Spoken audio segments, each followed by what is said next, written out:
mga kasari, so ganyan nga pala yung setup natin sa marshmallow chocolate syrup. Maglagay na tayo ng panibagong stock ng marshmallow kasi naubos na siya. Kinilig ko dyan. Marami na yung laman guys, 149 pesos ko lang yan nabili. 600 grams na, ganun siya, kadami. O diba? Kasya na siya sa container ko na score. Bali yung container guys, nakuha ko lang pala yan dyan sa mga candy-candy kong binibenta. And then dyan ko na transfer yung marshmallow.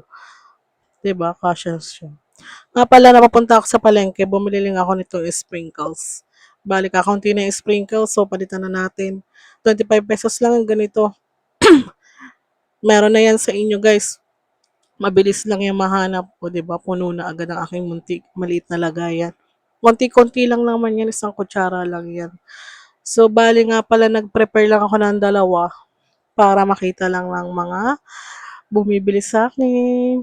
Pero alam na nila na meron ako niyan guys. Pero nagtatakal pa rin ako para mabilis ko sa kanilang maserve kahit papano.